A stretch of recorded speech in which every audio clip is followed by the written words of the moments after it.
Bienvenue à tous et à toutes dans ce résumé de The Dark Knight of Steel, la série déjà culte de Tom Taylor et Yasmine Petri. Et aujourd'hui, laissez-moi vous embarquer dans cette réinvention médiévale de l'univers DC Comics.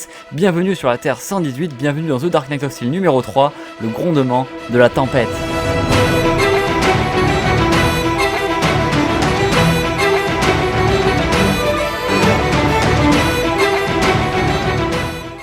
Ok, donc là on est à un partout. Constantine, sous l'ordre de son roi Jefferson Pierce, a fait assassiner le roi de la maison des Hells. Et en représailles, Zala Jor-El, la princesse du royaume, a tué le fils du roi Jefferson Pierce.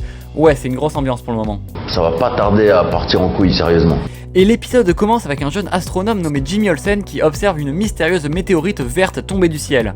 Et à la suite de cette découverte, la reine du royaume des Hells demande donc à Bruce d'aller chercher cette pierre, mais problème, elle est tombée dans le royaume de Magnus, un seigneur voisin possédant une troupe de soldats d'élite, les Metal Men. Et juste après, on va découvrir les Metal Men justement en train de chercher la pierre, mais pas de bol, ils vont tomber à la place sur Zala Jor-El. Et elle, je vous ai dit, elle en a plus rien à foutre du scénario, elle, son but maintenant c'est de juste de 1v1 l'univers DC Comics. Du coup, elle transperce le chef des Metal Men et tue tous ses autres gardes. Puissant, là on est que dans la puissance. Et du côté du royaume des Amazones, la messagère, une certaine Lois Lane, apprend à la reine que le roi Pierce est en chemin pour une rencontre diplomatique. Mais au cours de leur discussion, Jefferson va apprendre à la reine Hippolyta que c'est Zala Jor-El qui a tué son fils. Oh non, pas ça.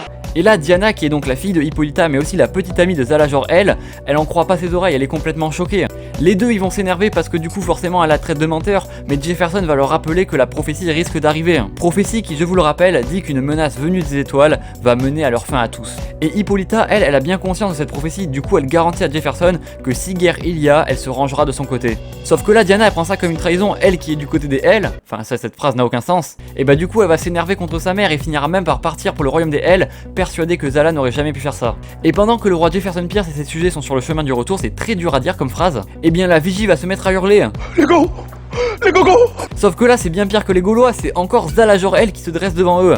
Encore. Oui, encore, et là Jefferson il va pas se faire avoir deux fois, il attaque direct sans réfléchir. Il arrive même avec une attaque foudroyante à la projeter dans l'eau, mais en fait ça lui a pas fait grand chose à part l'énerver encore plus. Et finalement elle va exploser leur bateau et se sert d'un morceau de bois pour empaler le roi par derrière. C'est une défaite.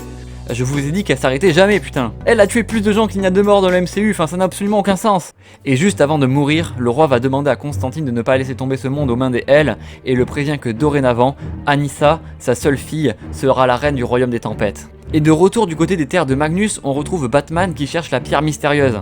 Et quand il finit par la trouver, il commence à tomber à moitié dans les pommes, et il comprend tout seul que cette pierre affecte son côté kryptonien. Parce que pour ceux qui n'ont pas suivi, le vrai père de Bruce, c'est en fait l'ancien roi, donc le père de Superman, ce qui fait que Bruce est à moitié kryptonien. Et de ce fait, il est donc affecté par cette mystérieuse pierre, dont évidemment on ne sait pas ce que ça peut être. Quel suspense. Et alors qu'il veut dire la vérité à Alfred sur sa véritable nature, en fait son majordome savait déjà tout, et va même lui dire qu'il est temps qu'il connaisse toute la vérité. Prochaine partie, l'histoire secrète de Batman. Voilà pour ce résumé de The Dark Knight of Steel numéro 3, The Gathering Storm. Ouais, j'adore ce titre, il est absolument incroyable.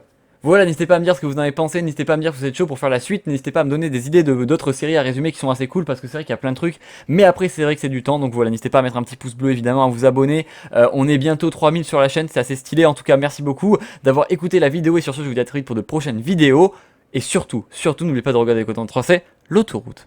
Je veux pas aller à l'école. Ah bon? Quelle père la vertu vous faites?